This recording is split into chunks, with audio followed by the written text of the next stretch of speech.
olha, antes de mais nada, é uma reunião inicial, uma reunião que tenta abrir canais justamente com o governo americano, com a cúpula do governo americano, porque o secretário de Comércio é basicamente uma das pessoas, eu diria, mais presentes hoje na imprensa americana e também dentro do Salão Oval, claro, por toda essa questão da política comercial. Então, é uma tentativa de abrir um diálogo justamente para evitar uma guerra comercial. Então, o que o Brasil fez foi justamente iniciar esse processo. Um processo que tem como objetivo chegar a algum tipo de acordo antes do dia 2 de abril. Por que 2 de abril?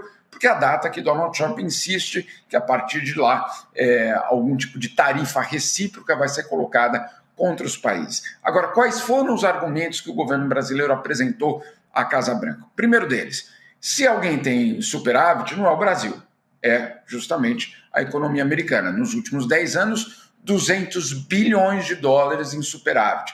Mas não é a história completa essa. Os 200 bilhões de dólares em superávit em 10 anos é apenas no comércio de bens. Se nós incluirmos serviços, pagamentos de royalty, pagamento do streaming, né, de tudo isso que nós consumimos da indústria americana, que nem sempre é um produto que chega no Porto de Santos, que etc. Não, são, obviamente, compras online, etc. Tudo isso gera, obviamente, um desequilíbrio, mas a favor dos americanos. Então, aquela ideia de reciprocidade do governo americano, se ela existe, teríamos de ser nós os que nos queixaríamos. Esse é o primeiro ponto. Segundo ponto, a questão das tarifas. Donald Trump fala muito em tarifa, muito bem. O que o governo brasileiro apresentou é que, em média, a tarifa cobrada aos produtos americanos é de 2,7%, uma tarifa bem baixa.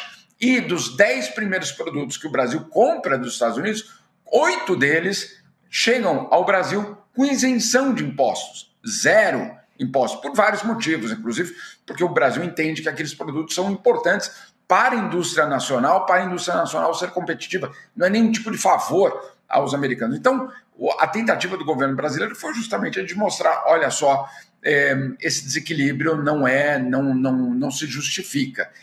Do lado americano, qual é a principal queixa? A principal queixa é o etanol. O etanol que, claro, é produzido a partir do milho aqui nos Estados Unidos, e o milho aqui nos Estados Unidos é produzido nas regiões que tem, obviamente, um curral eleitoral muito importante para Donald Trump. Então, ele precisa dar uma resposta para os produtores de milho, que, claro, querem um acesso melhor. Então, vamos ver aí o que vai acontecer nos próximos dias. Agora, também fica um ponto de interrogação muito grande.